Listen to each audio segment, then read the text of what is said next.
Evening, ladies and gentlemen. Welcome to the April 11th edition of the Local History Guild. I am your host for this evening, Mike Dyer, the Curator of Maritime History here at the New Bedford Whaling Museum. And tonight we have our guest this evening is Simon Hill. Simon Hill is a teaching associate in American and Canadian Studies at the University of Nottingham.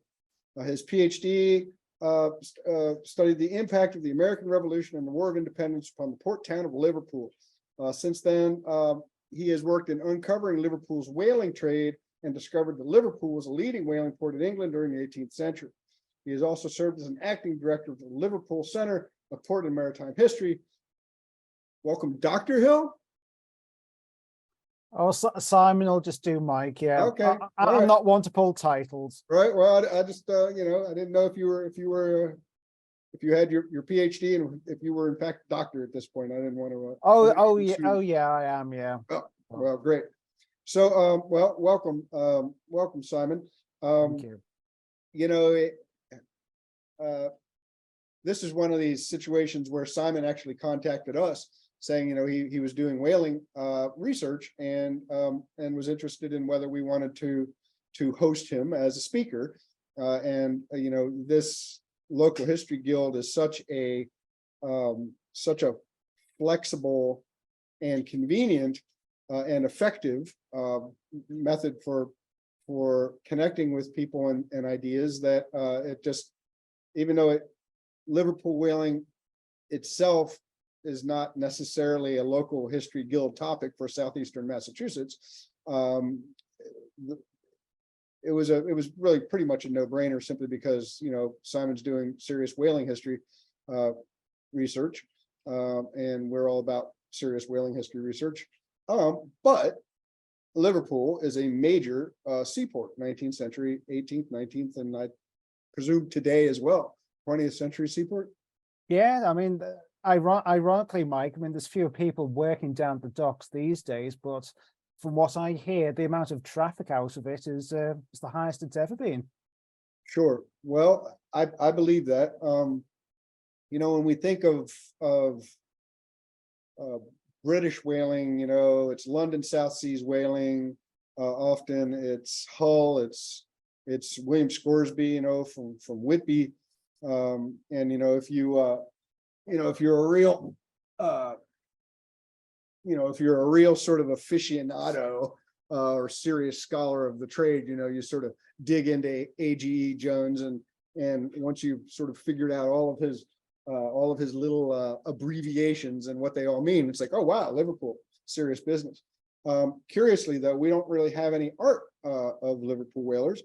We have a lot of Hull and some Whitby, but we don't actually have any Liverpool.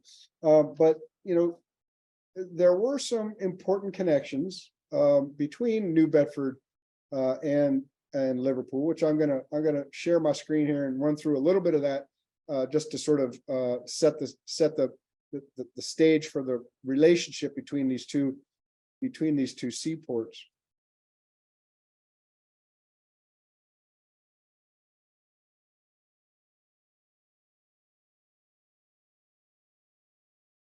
So it didn't take too much scratching, to draw some lines, connecting these seaports. I went straight to George Howland's letter books, and he was, in 1804, 1805, 1806, he was doing a lot of business with Liverpool, in particular with Cropper Benson and Company.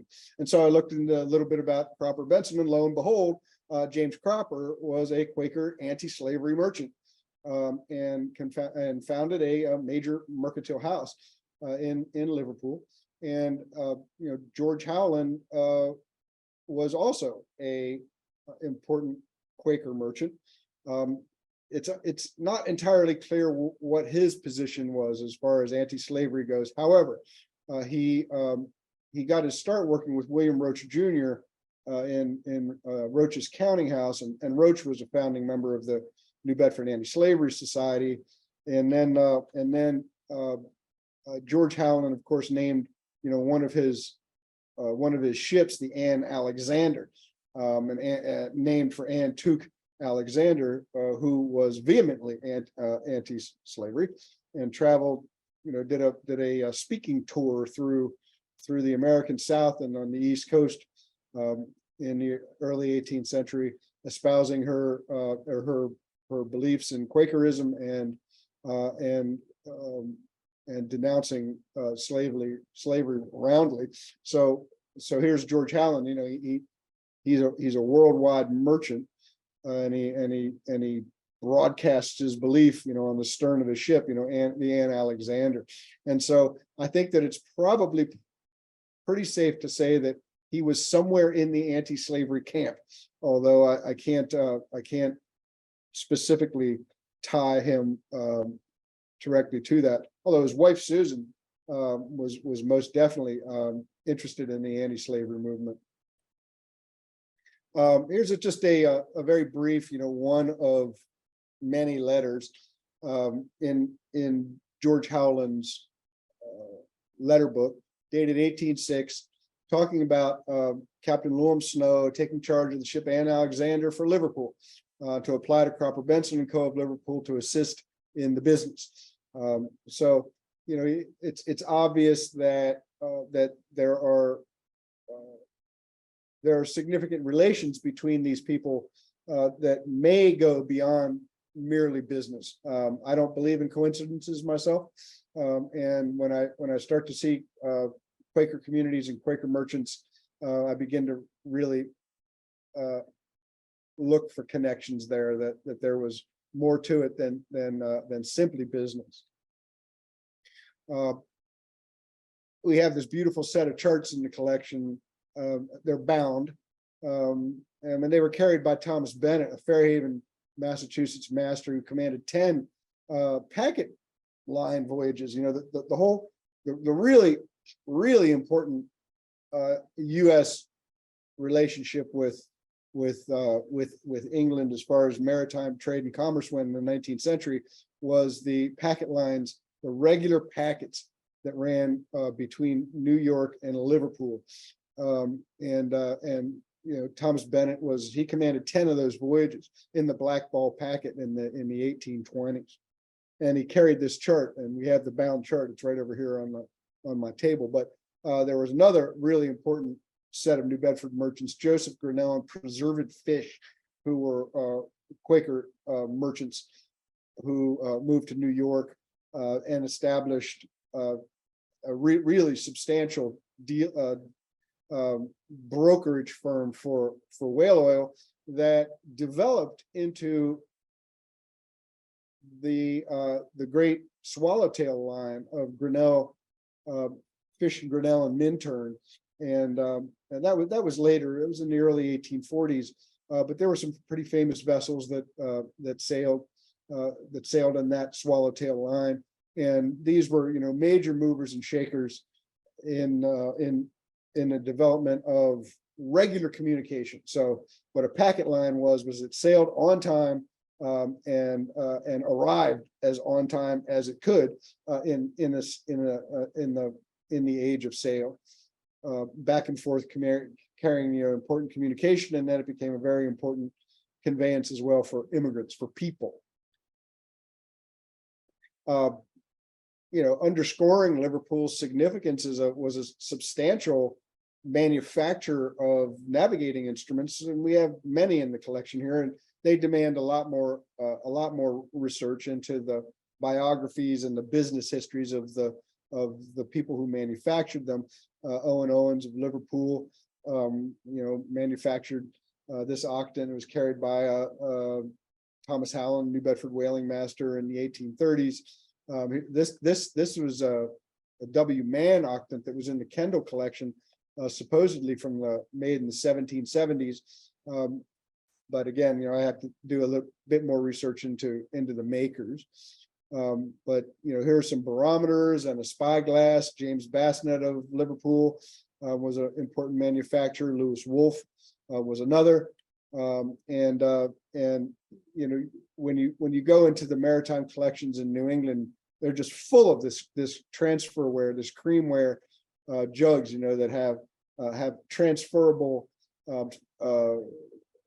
pictures that go on them of, some of them are patriotic motifs, some are ships, named ships, and other sorts of interesting scenes. And these were kind of ubiquitous domestic objects for American seaports, underscoring the constant trade back and forth between the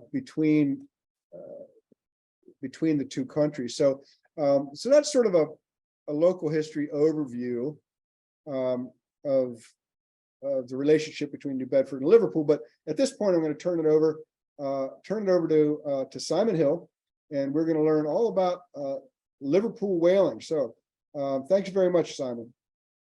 Well, thanks for that, Mike. And really interesting what you just said there. I mean, I was just thinking about Liverpool's connections with Massachusetts in general. I remember going through the letters of a certain John Adams, and he was writing to Abigail back in, I think it was 1776 actually, and he was recounting an experience with a gentleman called Sir William Meredith, who used to be one of the MPs for Liverpool back in the day.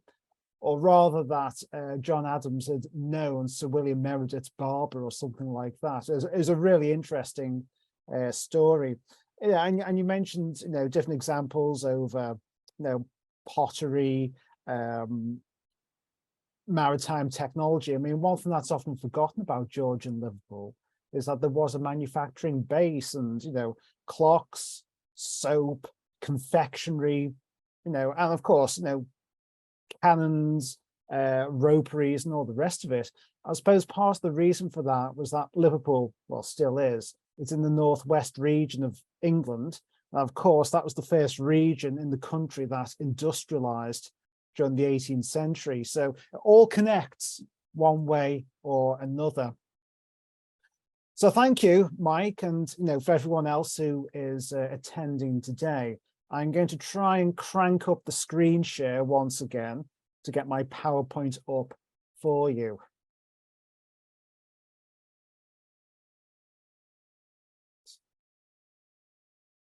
Mike, can you see that? I can't see it, but we want to make it large. So you want to do the full screen. Okay. You can do from the little icon down at the bottom, or you can do it from the slideshow at the top, either or.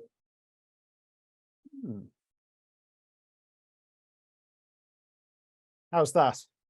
Now you want to go down to the very bottom, and there's a little icon down there. It looks like oh yeah, I remember now. Yeah, hang on. TV set. You click on the TV set. There we are.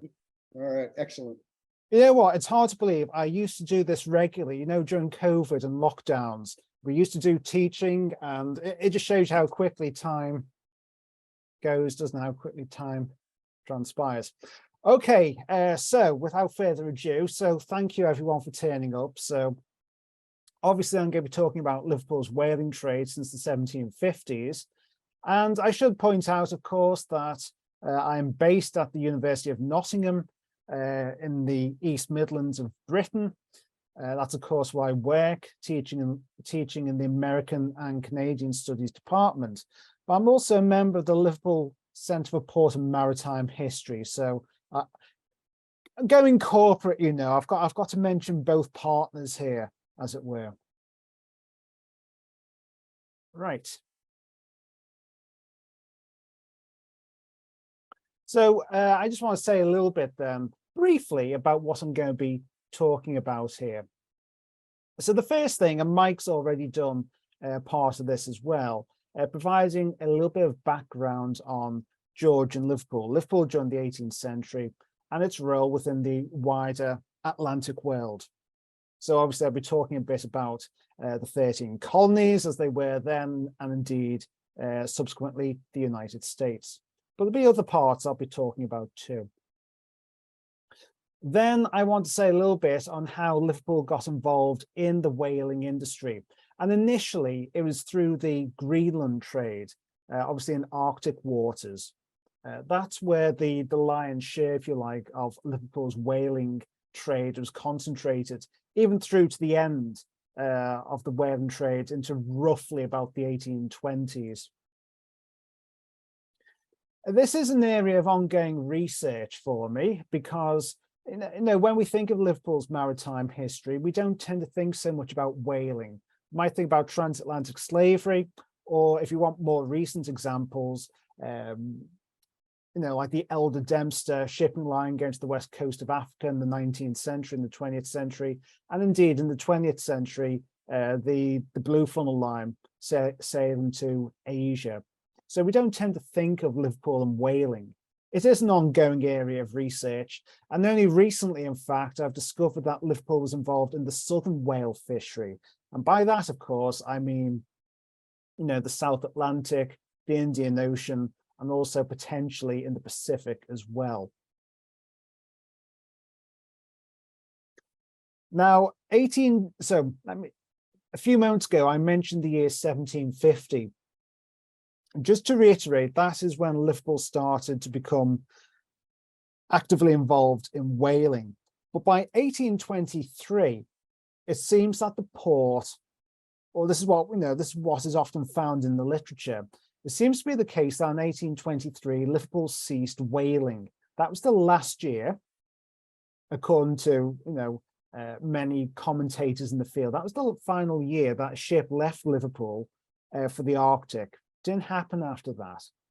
But through my own research, I found little indications, shall we say, that Liverpool's ties to whaling didn't end entirely in 1823. There's a longer story here, which I'm beginning, or trying to rather, to fill in the blanks. But I'll say more about that in a few minutes in due course. So I want to begin now by just giving you a little bit of background. So here we have a map of Liverpool from the 1760s, and I'm sure you'll have equivalent maps for Boston, New York, Philadelphia, and so forth.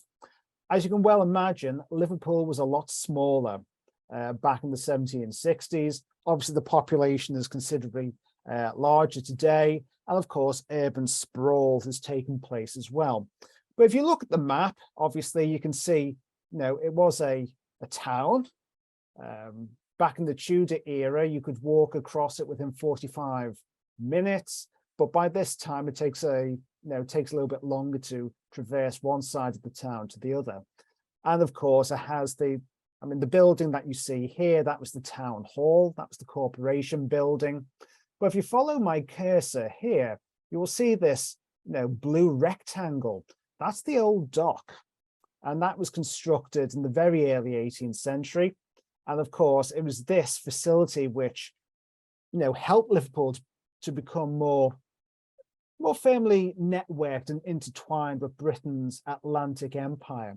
Obviously, there had been trade between Liverpool and overseas destinations, going back even to the medieval periods, going back to Ireland, trade with mainland Europe. There'd also been some traffic going to the West Indies and Virginia, going back to about the 1600s. But it's really the construction of this old dock in the early 1700s when Liverpool does become very, associated with the Atlantic market.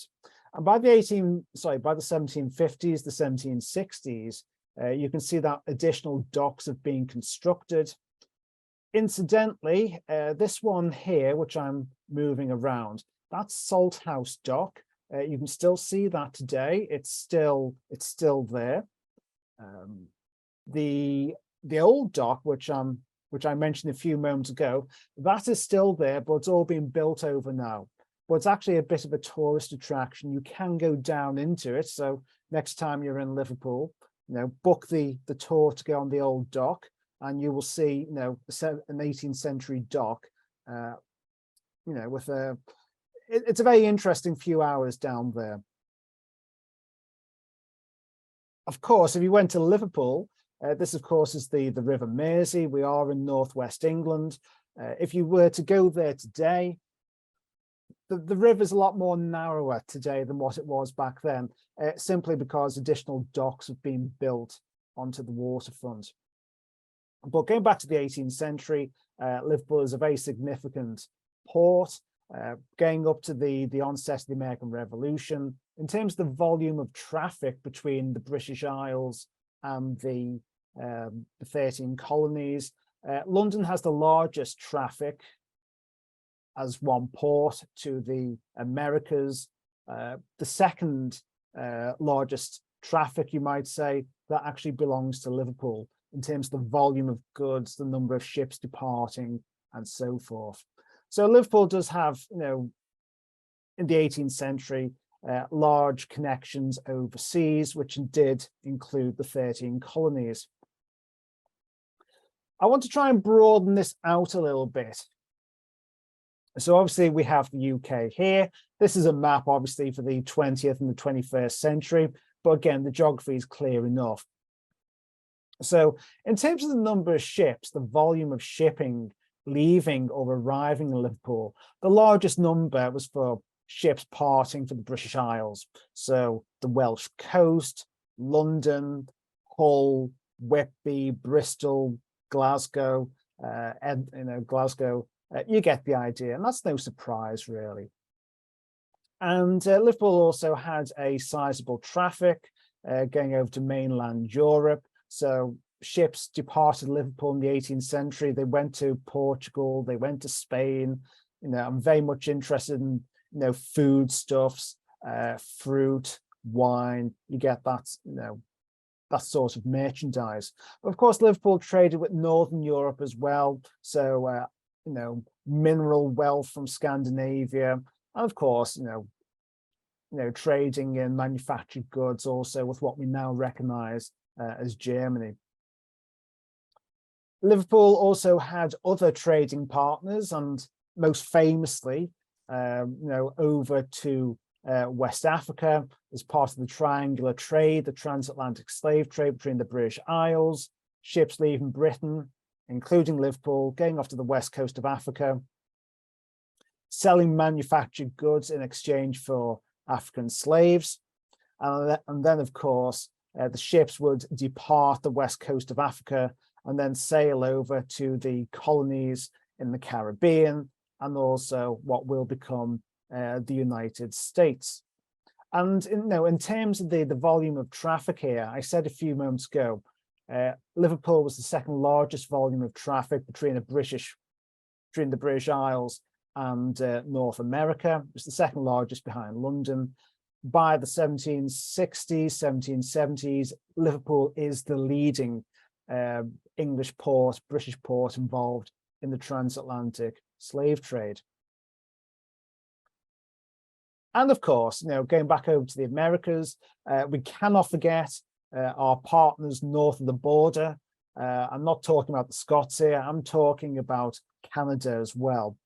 Liverpool did have some connections with Canada after the end of the 7 Years' War in 1763, but they were more limited, it has to be said. There weren't that many people, from the British Isles migrating over to Canada at that time. Of course, there were the French Canadians, and there were some British inhabitants, but in terms of mass migration over to Canada, that's not really happening in the middle of the 18th century. And then, of course, we have the 13 colonies, now the United States. I remember, looking back at at the Liverpool newspapers. Quite a few newspapers have survived from this period, and it was a wonderful insight. You could see where Liverpool was trading around the Atlantic world, and of course, as I say, that include the 13 colonies. So the obvious destinations, the biggest trading partners were Liverpool, Boston, obviously being in Massachusetts, New York, Philadelphia, different destinations in Virginia, also going to North Carolina, interested in tobacco, tar, the tar healers from North Carolina, tobacco from Virginia, rice from South Carolina and Georgia. I was also curious to come across references to Pensacola as well in Florida, but going back to the 1760s. So that was an interesting connection there between Liverpool and the American South. That would have been So live oak. Pensacola would probably have been live oak if they were doing any building in Liverpool. So we might want to look for the live oak trade there. for the what trade? Sorry, Mike. Live oak.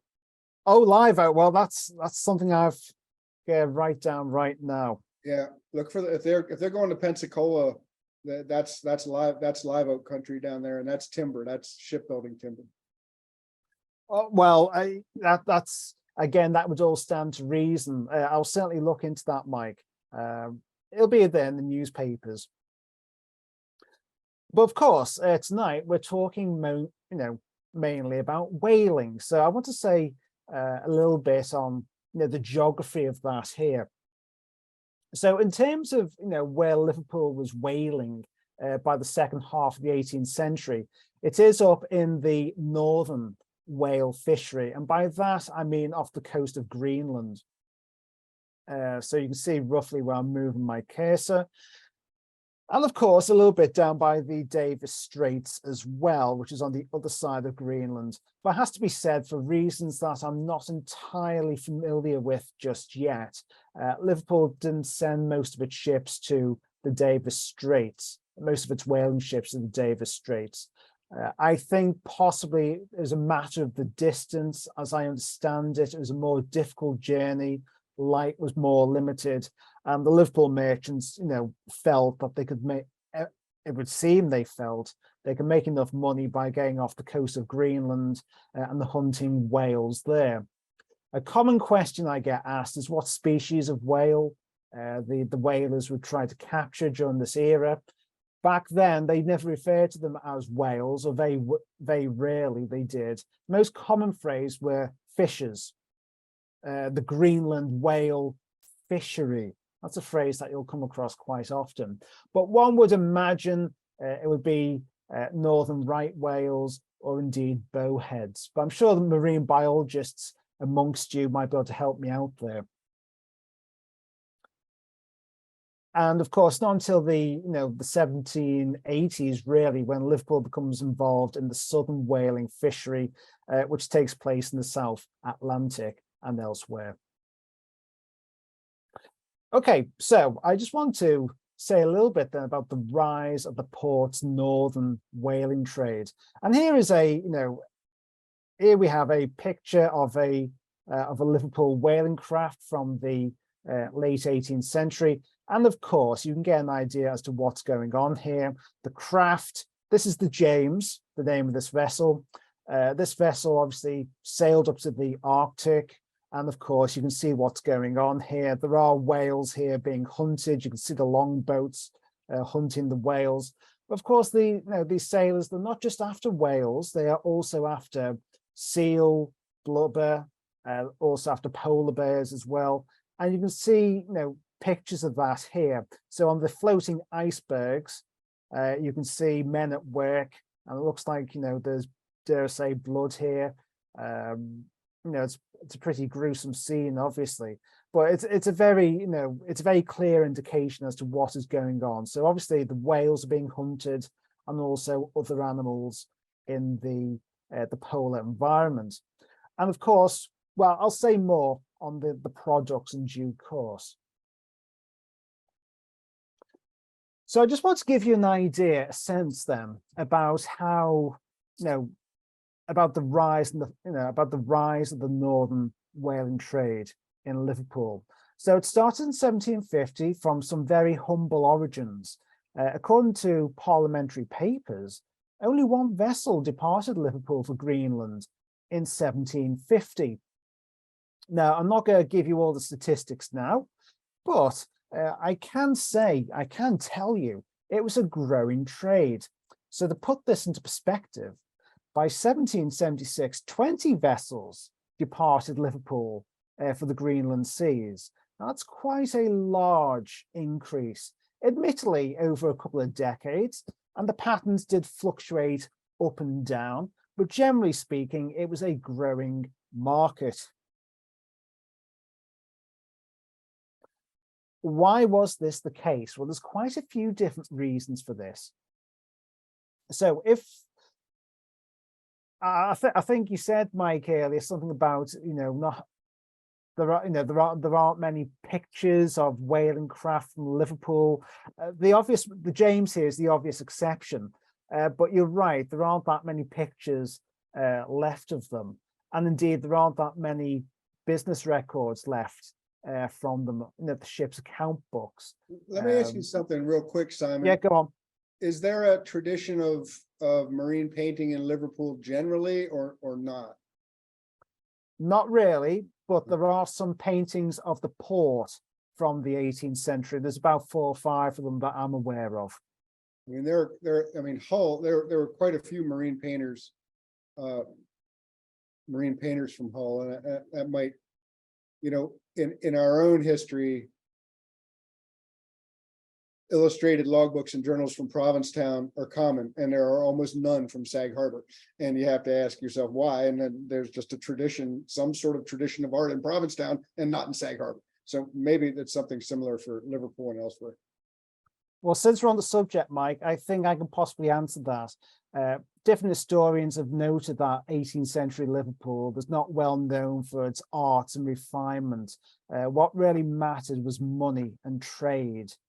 And perhaps, once you'd earned your money and set yourself up for life, it was only then that there was time for the polite arts, as it were. So that might explain that. But anyway, we do have some records left. And it is clear that the people that were investing in these whaling ventures, even from day one, 1750, these were some of the big kids on the block, as it were. The Backhouses, the Taltons. You may know the surname Talton. John Talton was a merchant and a politician in Liverpool at this time. His son, Banastre Talton, also served in the British Army during the War of Independence. And I'm sure we can say a little bit about that later on if you want to. But initially, anyway, the big cheeses are becoming involved in whaling. They are putting their money where their mouths are. And part of the reason for that, I suppose, is because of regional industrialization. So Liverpool is in the northwest, and the northwest is famous traditionally for its salt, which is ideal for preservation, and also for its coal as well, Lancastrian coal. And of course, this can be used for manufacturing processes and so forth. All of this leads to the onset of the Industrial Revolution. And of course, machinery and mechanization are becoming increasingly common as we go through the 18th century. What do you need to lubricate that machinery? You need oil. And one possible source of oil is indeed from whales. So that's why these people are investing in the whaling trade. And of course, if people are investing in it, the politicians, as we know, invariably want to get in with it too. So at this time, there is one constituency, one parliamentary constituency for Liverpool. It has 2 members of parliament. Obviously, it's not like that now. There's multiple constituencies for Liverpool, which gets sent to Westminster.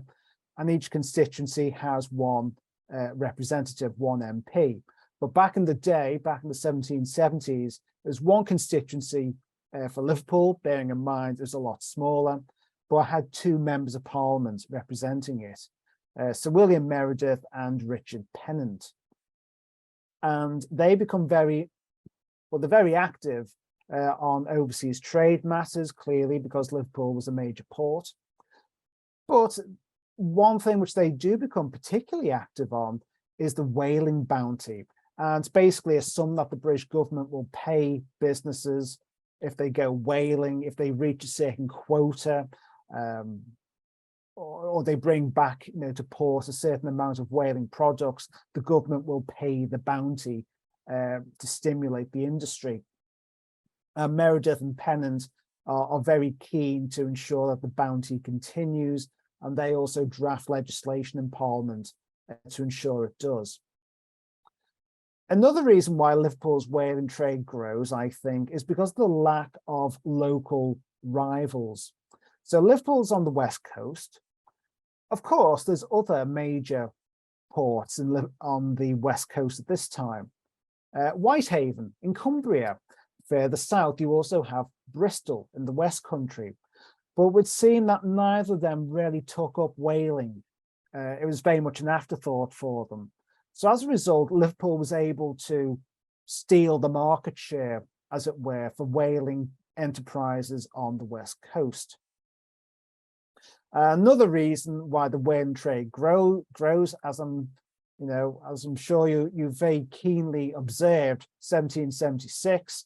That, of course, is around the onset of the American War of Independence, as we call it. But of course, you call it the Revolutionary War. Basically, what happens is that the war breaks out in 75. By 1776, economic retaliation is being pursued by both sides. And basically, what the British do is, not entirely, but in most practical terms, they forbid the importation of colonial produce into Britain. Okay, these are retaliatory economic measures, and so the whale oil, which was found, which was supplied by Nantucket whalers from Massachusetts. Obviously, Liverpool, Britain would import whale oil also from the American colonies. After 1776, that's very much restricted. So obviously the British whaling ships have to go out and get the whale oil for themselves. They're not going to rely on the colonial market anymore. I think combined, all these factors lead to the increase in the port's northern whaling trade, obviously sailing off to Arctic waters. So what's the significance of this? Well, again, as Mike mentioned earlier, when we think of the British whaling industry, we tend to think of London, Hull, Whitby, places on the east coast of Britain. But what I can tell you is that when you go through the figures, take the figure for 1776, there's 20 whaling vessels departing Liverpool for Greenland. That is more than Hull or Whitby. In fact, Liverpool has the second largest number of whaling craft, okay, in England for different years during the 1760s and the 1770s. So I would argue that Liverpool is the second whaling port in England. Obviously not the first being London, but that is quite a, I must admit, I was rather shocked when I saw this, because as I say, you think of the East Coast leading the whaling industry, but at different times in the mid-18th century, Liverpool's the second largest whaling port in terms of number of craft. So this is actually this is big news for Liverpool. Although I should point out that in terms of the overall number of vessels leaving Liverpool, 20 vessels is nothing in 1776. But when you look at the overall size of the whaling industry in England, in terms of the ships owned by ports, Liverpool's the second largest. So it is rather significant, this finding. Liverpool was a key player. So now that we've established that Liverpool was a key player in the whaling trade during this time, what was the impact of the whaling trade on Liverpool itself? Now, what I have here is a map of Liverpool, obviously from the way it is today. And as you can see, compared to the previous map, things are much larger. It's a bigger urban area, larger population. But that's not to say that whaling didn't leave its impact on Liverpool. So back in the 1770s to 1780s, down the south side of the city, near the Baltic Quarter as we know it today, there is actually a Greenland Street. And the reason for that is simple. That is where they had all the boiling pans. So what would happen is that the whaling ships would come into port, and they would obviously, they would get the blubber off the ship, and then they would have to process it and boil it down, render it down to produce the whale oil. And the facility to do that was on Greenland Street. It was pretty, the smells were pretty obnoxious, as you can imagine, but certainly the whaling trade did leave its impact on the port's built environment. Now, moving further through the chronology, so by 1823, that was the final year a ship left Liverpool for Greenland. Okay, so we've gone from, hero, as it were, in 1776 down to zero by 1823. There is a decline in Liverpool's whaling industry by the early 19th century. Why was that the case? Well, there's quite a few reasons here. The first one, of course, that whaling was never a large part of Liverpool's trading portfolio.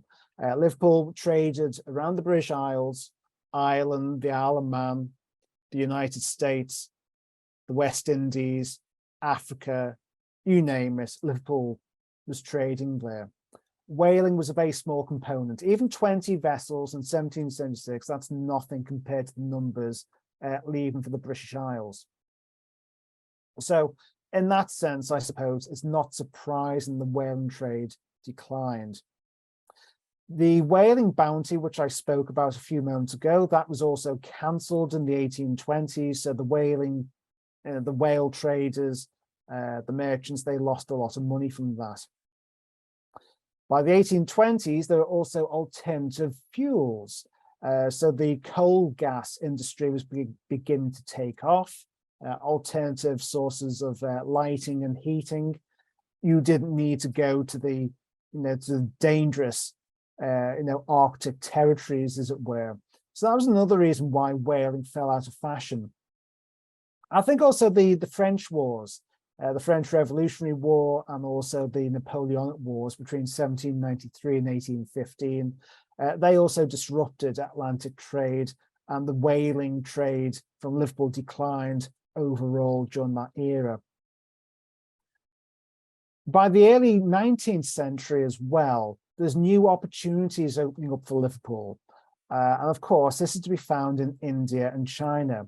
Previously, British trade to the East Indies, that had been monopolized by, of course, the East India Company. But as I'm sure many of you know, it became increasingly the company was now increasingly debt-ridden. There were political problems with it, fears of corruption, and so on and so forth. And so the policymakers gradually decided to withdraw the monopoly of the East India Company's trade to India and China. And the result of this was that the market was opened up, as it were, to smaller traders, private companies, including some in Liverpool, Glasgow, Bristol, and so forth.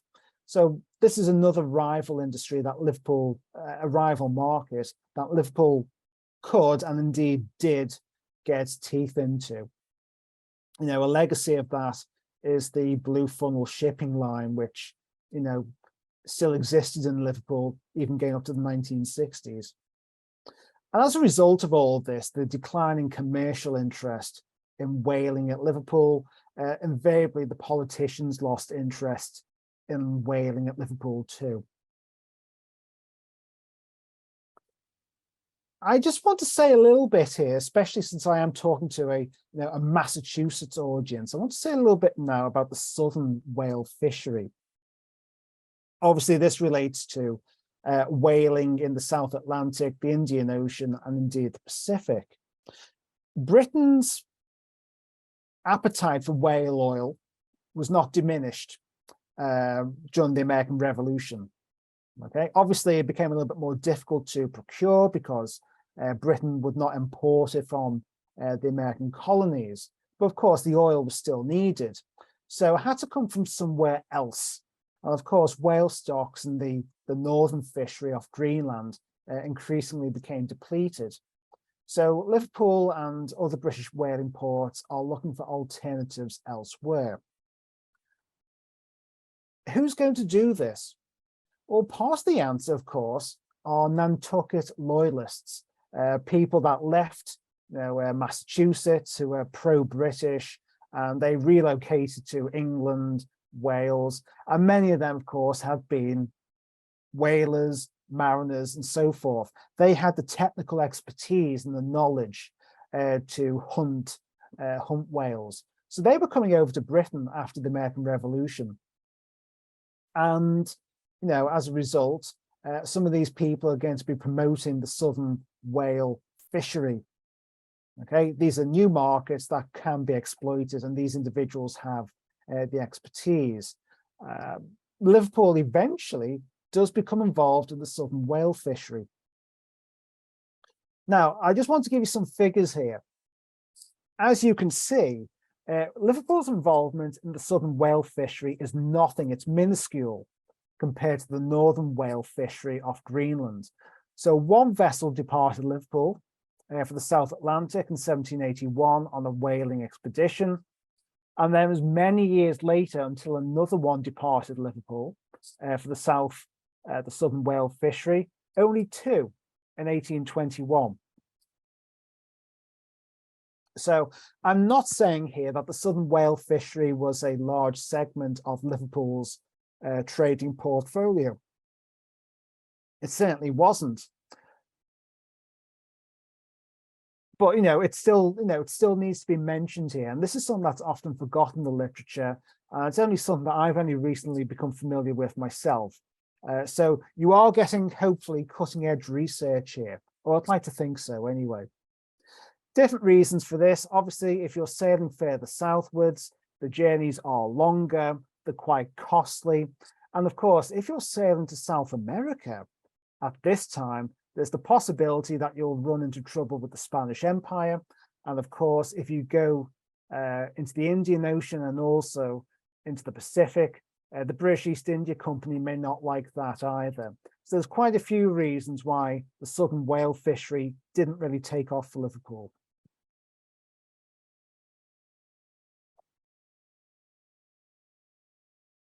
So I am coming towards the end of my presentation, more or less. And I just want to say a little bit about life, whaling in Liverpool after 1823. So I just said a few moments ago, 1823 is the last year that a whaling vessel left Liverpool for the Arctic. Okay, that's been verified by several authors. However, recently there's been certain indications that although the whaling vessel stopped going to the Arctic from Liverpool, Liverpool's ties to whaling didn't cease entirely. So this is a new area of research for me, and as a result, some of my comments here are a little bit underdeveloped.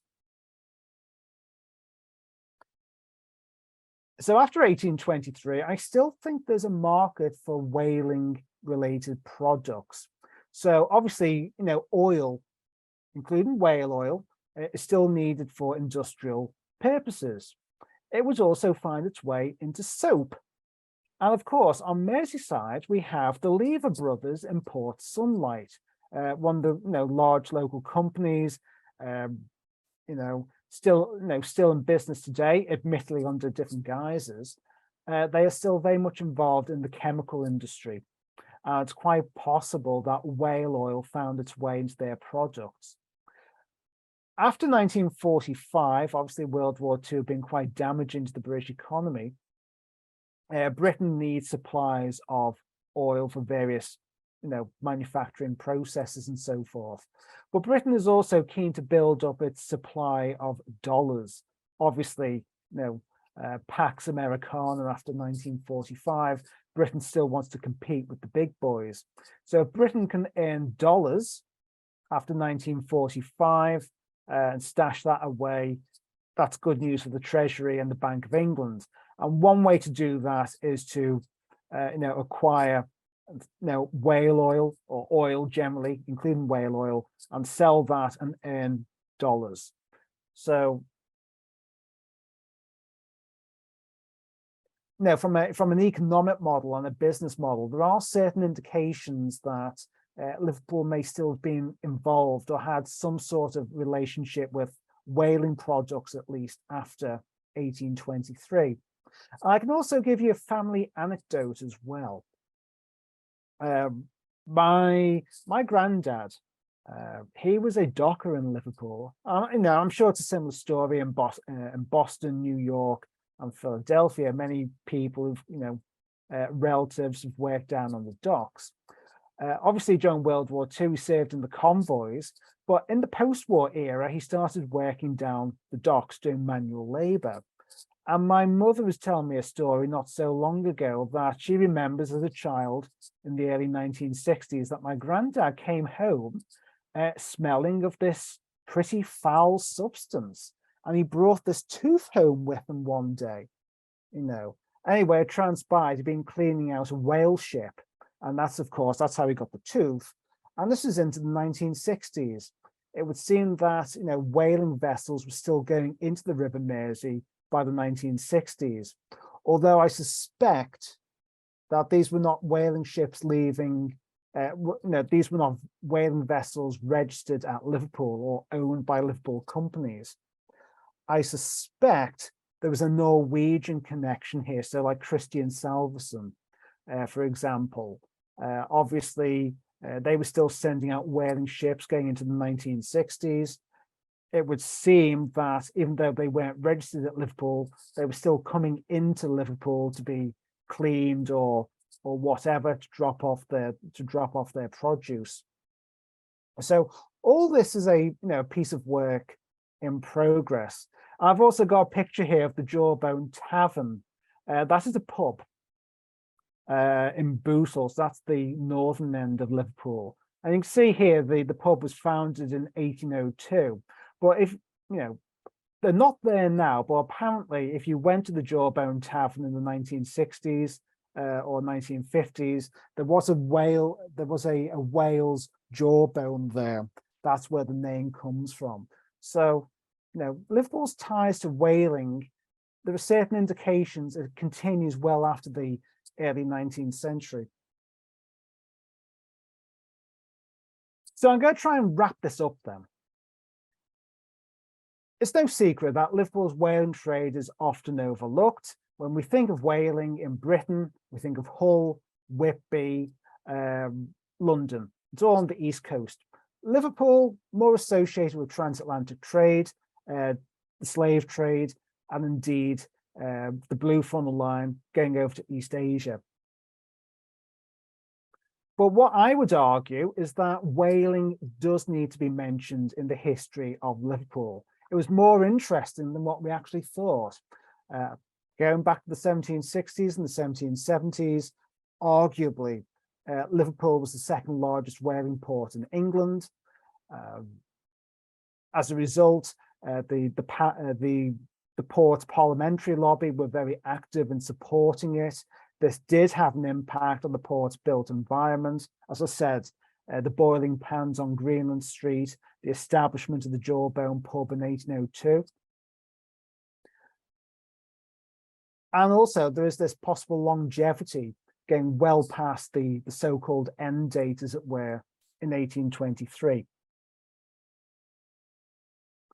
This is an ongoing area of research. I don't, I mean, I've written a few articles now on Liverpool and whaling, but there aren't that many out there. So it is, it is virgin territory, as it were. It is an ongoing area of research, and hopefully, over the next few years, I will be able to fill in the blanks. And of course, if anyone's got any questions or comments now, I look forward to hearing them. Thank you. Well, thanks, Simon. We have quite the list of questions. I have a couple of quick comments. One, the northern fishery was most definitely for bowheads, and baleen was a significant, if not fully half of the value. So there, the oil was important, but the bone was also extremely important. And in the southern fishery, as Charlie Chase mentions in the comments, that was a sperm whale fishery. So they were trying out on shipboard and returning oil, as you so astutely observed. This was a direct result of the American Revolution. So Yankee whalers were the pioneers of the sperm whale fishery, and when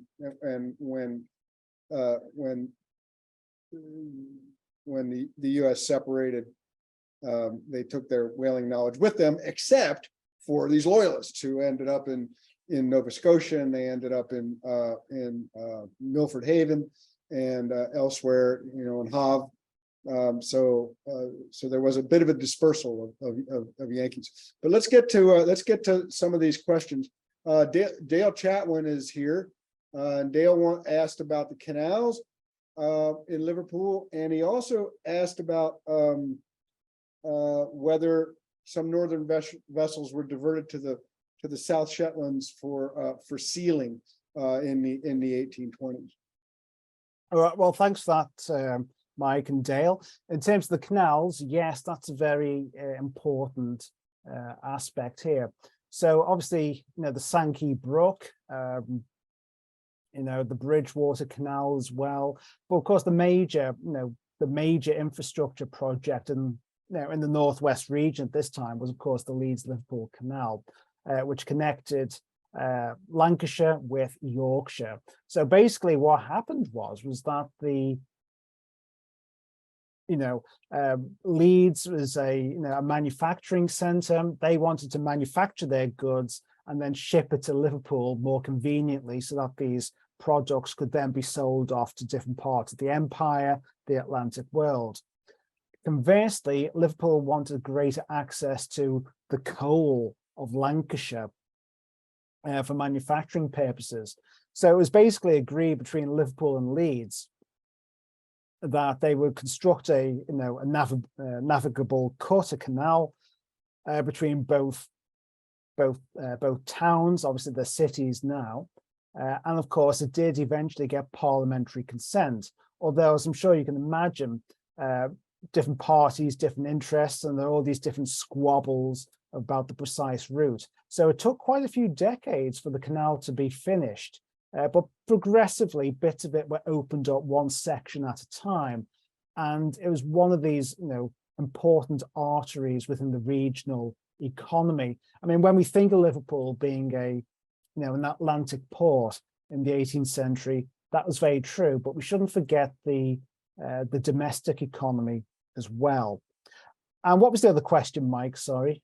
Dale says in the early 1820s, there were a number of sealing voyages from Liverpool to the South Shetlands. Any idea whether these were redeployed northern fishery vessels or whether they were the same owners? The simple answer is I don't know. Okay, so I'll just say it up front.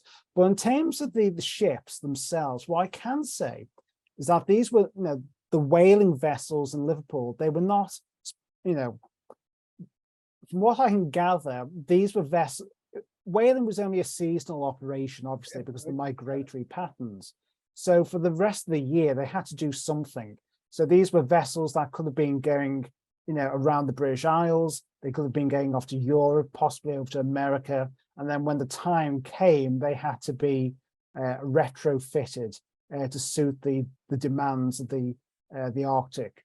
So it's possible, they were redirected, but the evidence, for what I've seen, it doesn't really come up that much yet. I've still got more work to do here. And then we have Michael Taylor, who's a fellow countryman of yours, says that he spent half his life at Ellerman's in Liverpool, and he's asking about what the difference is between an American barrel and an English ton, and whether you know the difference in the measurement between an American barrel and an English ton. Well, let me just put it this way. I did maths up until GCSE, and after that, I couldn't wait to get rid of it. So that's the short answer, I'm afraid. I can't really help you with that. Yeah, I don't know either what an English ton, what the measurement actually is, but 31.5 gallons is. And the thing about the thing about 31.5 gallons in the Yankee whaling is that the math works. It absolutely works. So if you do the math with a voyage that's returning, with sperm oil and whale oil, and then you run through the newspapers and you see what the value is, and then you look at the owner's records and you see that those values that were in the papers match the owner's records, and then you do the math yourself, you'll find out that you come up with the same number that an owner in 1846 came up with. And that's very satisfying research. Oh, sure. Well, I mean, there were different You know, types of Chatwin says tonnage. we can read all about tonnages on the BSWF website. I'm not sure what that is. What is that, Dale? BSWF. Oh, the Southern Whale Fishery. I'm not sure. I think that Dale has done an enormous amount of excellent work in whaling. British Southern Whale Fishery website, right? So I think that's also posted on our whalinghistory.org, or parts of it are. So I mean, Dale's been doing like this sort of work for a very long time. So it's good for you guys, Simon and Dale, to connect, because you'll help each other a lot. And the data is in the whaling history. So I'm So I open think to we're- that. yep, I think we're at our time, Simon. I don't see any other questions coming in. Boy, it's really great making your acquaintance, and I look forward to working together in the future. Well, yeah, I mean, absolutely. And thank you for giving me the opportunity here. I've seen a few pictures from your museum. It looks really interesting. Let's see, who's this? We have Ann Stewart says Google ton versus barrel, TUN. So we'll get to the bottom of this. It's an interesting question. It is. So thanks, Simon. Thank you everyone for coming out. I think in May, let's see, what are we doing in May? I think we're doing the Boston Tea Party in May. We've got some folks from the Tea Party Museum, and I'm trying to drum up somebody from the East India Company archive to join in the conversation. So if anybody has any suggestions on a good representative from the East India Company to talk with Americans about the Boston Tea Party, let me know. Thank you We've all. managed to navigate this very tactfully, haven't we, today? Right. Well, that's not the American way, really, is it? You know, you just throw it overboard. But you know, again, Simon, thank you so much. Cheers. Nice seeing you all. Thank you. Bye-bye. Bye.